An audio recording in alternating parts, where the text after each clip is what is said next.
Yesterday, Trump bombs Venezuela, bombs the capital. The lie that this is about fighting drug cartels or anything other than U.S. imperialism is a flat-out lie, and it's clear to us now.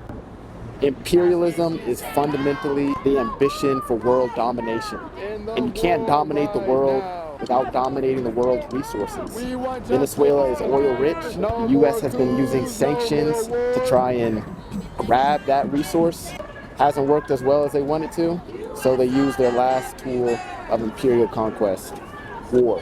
We need to let them know that we're not going to sit idly by and watch them steal a country's resources to add to the profits of the billionaire class. It's that we have seen the people of Venezuela standing up to U.S. imperialism, standing strong for their dignity. Right now. Let it be known US out of that Nicolas Maduro is behind bars because he dared to fight against ExxonMobil's executives. Many people may ask, why is Venezuela connected to the African struggle? And to that we say there are millions of African and black Venezuelans on the country right now. We actually want to see an end to this war economy that invests over $1 trillion towards war and occupation. And we want to see that money invested in the people's needs instead. Yep, US out of... He dared to fight against U.S. oil interests.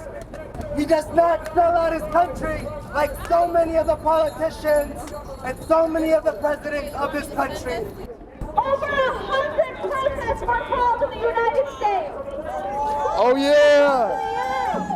That is the power of organization.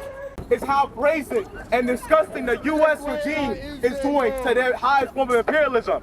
They didn't just come and kill a president. They didn't go and try to do a coup d'etat. They brought him on foreign soil and said, we're not above the law. We are the law. We are the judge and jury. We will be out in the streets demanding the release of Maduro and this illegal kidnapping. And we will continue to organize to build a massive anti-war movement.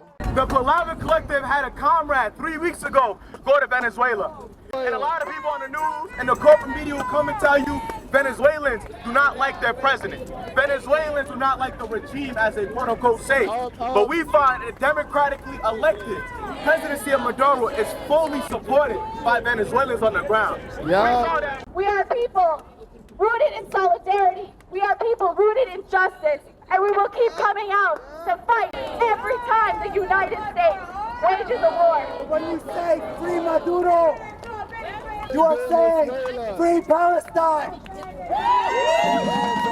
That is the power of our movement.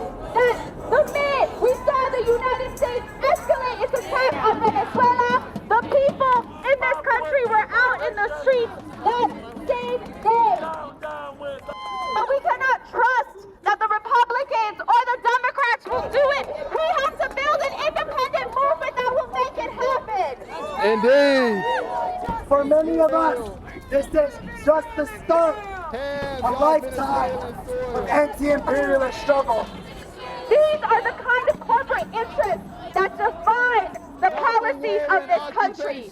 We stand with the Cuban Revolution, and we damn right stand with the Black Revolution. Where millions of people are struggling against what they call a crisis of affordability. This is a crisis of a capitalist system that we're seeing playing out. Nicolas Maduro stands in solidarity with Palestine, with all people who are oppressed across this world. Oh yeah!